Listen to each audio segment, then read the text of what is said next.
Clergymen had used nuns as sex slaves in the past. Cardinal George Pell has just officially become the most senior Catholic cleric to be convicted of sexual child abuse in the history of the Church. An Australian jury has formally found the former Vatican treasurer to have abused two 13-year-old choir boys in Melbourne cathedral rooms following a mass in 1996. He penetrated one and was found to have committed indecent acts on them both, BBC reported. 77-year-old Pell was Jean. The guilty verdict follows closely on the heels of Pope Francis confirming Raleigh, known to be the third most powerful Catholic official alive since 2014, and now faces sentencing hearings on Wednesday. Pell was actually found guilty of child sex abuse in December of last year, on one charge of sexually penetrating a child under 16 and 4 counts of committing an indecent act on a child under 16. Sexual consent in Australia can be legally given at 16. News organisations were forced to keep quiet on the matter, however, for fears of creating prejudice in future juries. When a second trial for Pell revolving around abuse allegations in the 1970s was cancelled today, the embargo on the media was removed, CNN reported. The verdict, delivered in December, can now finally be reported without breaking the Australian court's orders. Prosecutors for today's trial withdrew the request, stating there wasn't enough evidence to make their case. Meanwhile, Pell has pleaded not guilty to the charges and has lodged an appeal.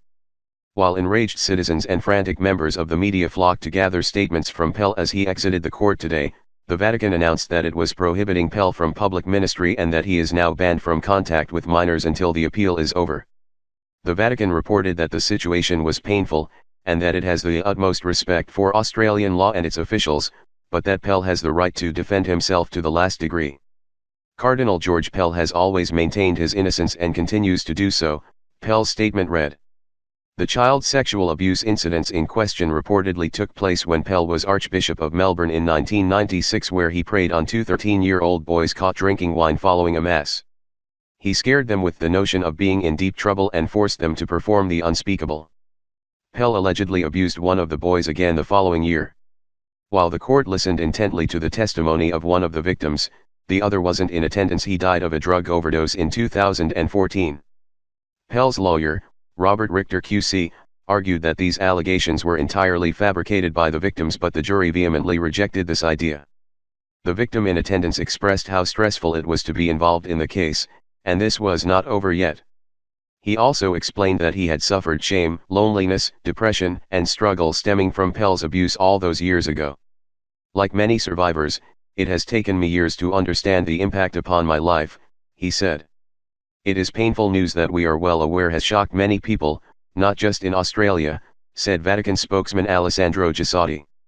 As we await the definitive verdict, we join the Australian bishops in praying for all victims of abuse, reaffirming our commitment to do everything possible so that the Church is a safe home for everyone, especially for children.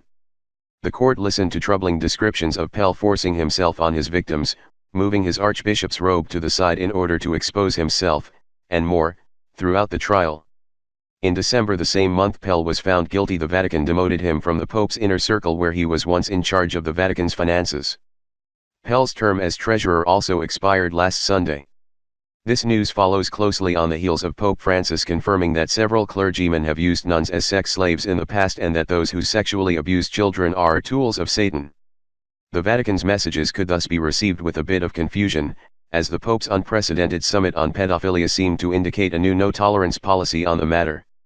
With the tide publicly turning against the ways of old, and the Catholic Church seemingly making a stronger effort to denounce, reject, and combat the sexual abuse of children in recent weeks, Pell's guilty verdict comes at the perfect time for the Church to double down on this transition to modernity.